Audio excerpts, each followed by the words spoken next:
नमस्ते एंड राधे राधे। मैं प्रीति हूँ और मैं बताती हूँ लॉ ऑफ अट्रैक्शन के बारे में, करती हूँ मैं चक्रा हीलिंग। मेरी चक्रा की नई बैच भी आ रही है जो स्टार्ट है फ्रॉम 1 मई टू 11 मई। ये 11 डेज़ की वर्कशॉप होती है जिसके बारे में आप मेरे साथ साथ चक्रा की प्रैक्टिसेस करते हैं। मैं आपकी हीलिंग करवाती हूँ, चक्रा को बैलेंस करती हूँ। बट उसके साथ ही आप हर एक चक्रा के रूट कॉज को समझते हैं कि कौन से चक्रा मेरा इम्बैलेंस है और उसकी वजह से मेरी लाइफ में क्या क्या प्रॉब्लम आ रही है और मेरी जो लाइफ है फ़िलहाल अभी जो चल रही है वो किस चक्रा पे रुकी हुई है। ठीक है? तो इसके बारे में डिटेल में आपको बताती हूँ। मैं आपको प्रॉपर ये एक क्लास रहती है, थ्योरेटिकल क्लास के साथ-साथ आपकी प्रैक्टिसेस रहती है। सो जो भी जॉइन करना चाहते हैं, डिटेल में डिस्क्रिप्शन है, डिस्क्रिप्शन में डिटेल्स है, आप वहाँ से मुझे कॉन्टैक्ट कर सकते हैं। आगे बढ़ते हैं।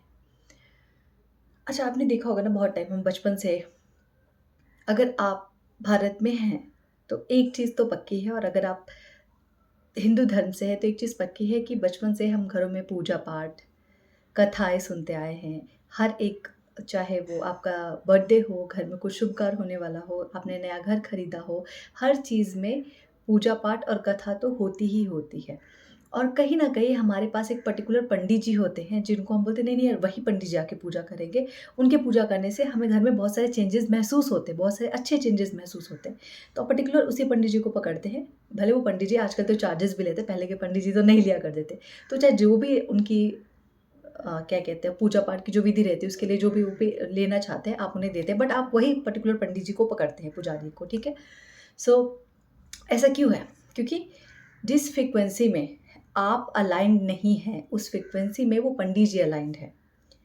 उनकी फ्रीक्वेंसी के थ्रू जाके आप अपनी लाइफ में जो चीज़ को मैनिफेस्ट करना चाहते हैं आप कर लेते हैं। इसलिए बहुत सारे लोग अपनी चीज़ें जो वो खुद मैनिफेस्ट नहीं कर पाते अपनी लाइफ में, जो भी उनके डिज़ायर जो फंसी रहती है उनके थ्रू वो पूजा पाठ का सहारा लेते हैं, और पुजारी रहते हैं या पंडित जी रहते हैं, उनसे वो पूजा करवाते हैं और कुछ ही दिनों में देखते हैं कि उनका वो काम हो गया है। होता है सबके साथ। चलो, एक दूसरा एग्ज़ाम्पल लेके समझाती हूँ। आईफ़ोन में सिरी होती है और अमेज़न का वो एलेक्सा है। तो अगर आप बोलते हो एलेक्सा प्लीज़ प्ले एक दिन आप यूँ हमको मिल जाएँगे, तो आपके कहने पे, क्योंकि वो आपकी एलेक्सा है, तो वो आपके लिए गाना गाना शुरू कर देती है। मतलब वो उस ट्यून हो जाती है उस सॉन्ग को लेके। लेकिन वही कोई बाहर का बंदा आके उसको बोले एलेक्सा प्लीज़ प्ले दिस, या फिर सिरी को बोले कि प्लीज़ डायल दिस नंबर और प्लीज़ प्ले दिस सॉन्ग, तो क्या सिरी डायल करती है? नहीं करती है। क्यों? क्योंकि वो आपके आवाज़ के साथ उसने खुद को ट्यून करके रखा है। किसी और ने उसको अपनी आवाज़ के साथ ट्यून नहीं किया है, इसलिए वो किसी और के कहने पे वो कमांड को एक्सेप्ट नहीं करती है। सेम चीज़ होती है हमारे साथ। बहुत सारे लोग ऐसे होते हैं जिनके मैनिफेस्टेशन पे मैनिफेस्टेशन हुए जा रहे हैं, आसानी से चुटकियाँ बजाते हुए जा रहे हैं। और कुछ लोग ऐसे हैं जो बैठ के देख रहे हैं कि हमार ये चीज़ तो हम भी चाहते थे, सारी प्रैक्टिसेस हम भी करते थे, तो हमारा क्यों नहीं हुआ, उसका कैसे हो गया? ट्यूनिंग की बात है। आप कितना ट्यून थे उस कॉस्मोस के साथ, आपकी फ्रीक्वेंसी कितनी ट्यून थी उस कॉस्मोस के साथ कि आपने वो चीज़ मैनिफेस्ट की या फिर नहीं मैनिफेस्ट की।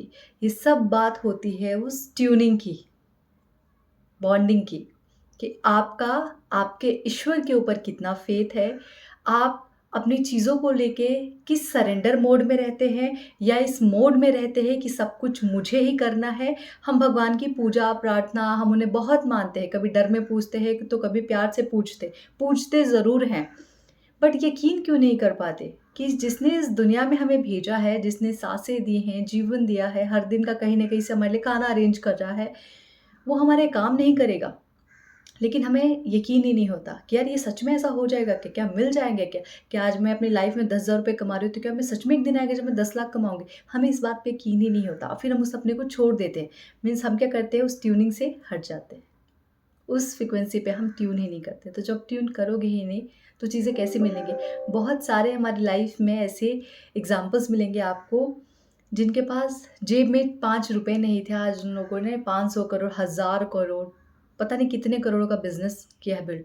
क्यों? क्योंकि उनकी फ्रीक्वेंसी उनके कॉस्मोस से ट्यून थी। उनको उन पे अपनी मेहनत पे तो भरोसा था ही, लेकिन उससे कहीं ज़्यादा भरोसा था उनको अपने ईश्वर पे कि ये तो करके देंगे ही, कहाँ जाएँगे ये नहीं करेंगे हमारे लिए तो।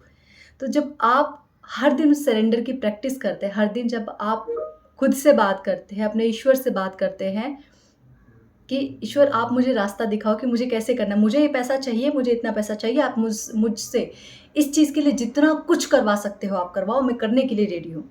जब आपका 100% भरोसा आ जाता है कि मैं करने के लिए रेडी हूँ, भगवान आप मुझे बस रास्ता दिखाओ, आप जो रास्ता दिखाओगे मैं चलने के लिए रेडी हूँ, मीन्स आप उसकी फ्रीक्वेंसी से ट्यून हो रहे हो, आप उनकी फ्रीक्वेंसी में धीरे-धीरे रमते जा रहे हो। वो चीज़ें आपको ज़रूर मैनिफेस्ट होके मिलेंगी। बट हम क्या करते हैं, यकीन ही नहीं होता, हम सिर्फ मैनिफेस्टेशन की टेक्निक किए जा रहे हैं, टेक्निक पे टेक्निक, टेक्निक पे लेकिन यकीन नहीं कर पा रहे, लेट गो नहीं कर पा रहे, सरेंडर की भावना नहीं आ पा रही। और अगर ये नहीं आ पाएगा तो मैनिफेस्टेशन नहीं होगा। सालों साल बीतते जाएंगे, जब तक आप उन चीज़ों को सरेंडर नहीं करोगे ईश्वर को, तब तक नहीं हो पाएगा। ये समझना बहुत ज़रूरी है। Thank you everyone and Radhe Radhe and join my chakra healing class. Thank you.